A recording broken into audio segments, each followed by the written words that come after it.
Florida at quarterback, a down-home country karate black belt Eagle Scout at center, a brilliant artist from L.A. at offensive tackle, and an overachieving, majestic receiver from small-town Louisiana, Alabama football in 2020 was a picture of what America can be when it comes together under the vision of strong leadership.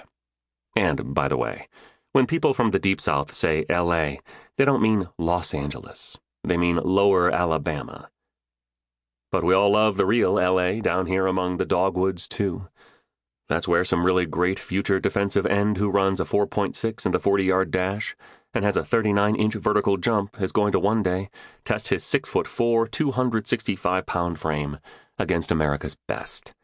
He wanted to go to Alabama, but Saban got the kid who was an inch taller and a tenth of a second faster.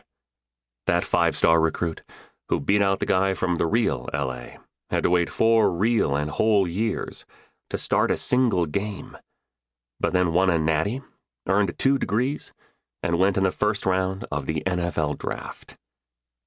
Alabama, as they like to say inside the Mal M. Moore Athletic Facility, until everyone believes it like some blood code, just isn't for everyone.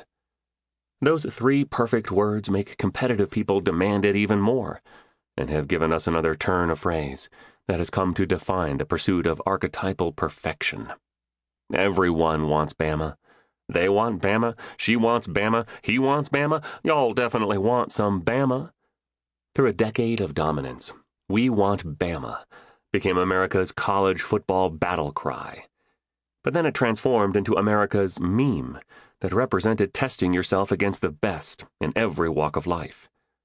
In the challenging year of 2020, "We want Bama" meant something else for people who still believe in things like a new hope. Truly working together still has great power in this country. And friends, Alabama set out to show everyone what that meant with cold fists of fiery rage. Coach Nick Saban said it best when he called 2020 Alabama the ultimate team, and those players cemented their coach as his sport's best to ever do it. Saban would later call his group in 2020 the best team. For a coach who loathes reflection on past accomplishments, his pull to look back and celebrate that team again and again says it all. For Saban, it was a hellish and beautiful ride to earn the undisputed title of greatest of all time.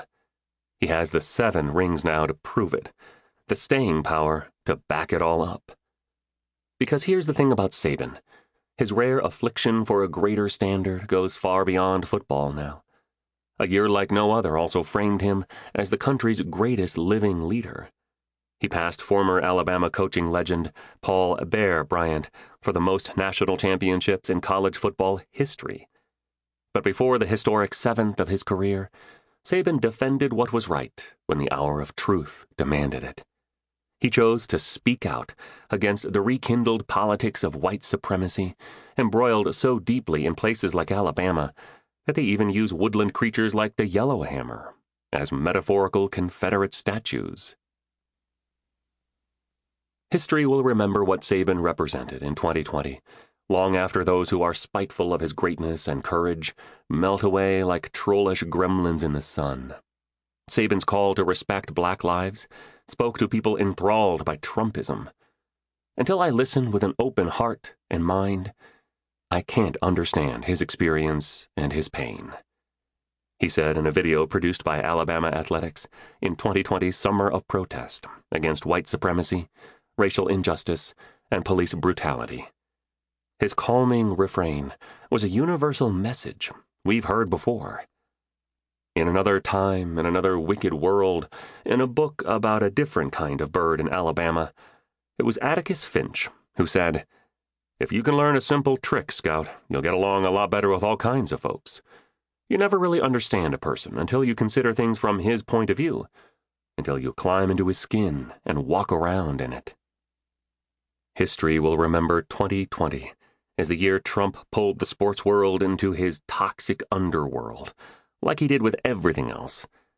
But the truth of it all is that when America needed real leaders in the face of so much hate, the sports world answered the call and fought back for the soul of the country. LeBron James, long an activist for civil rights, was the leader of America's team, a collection of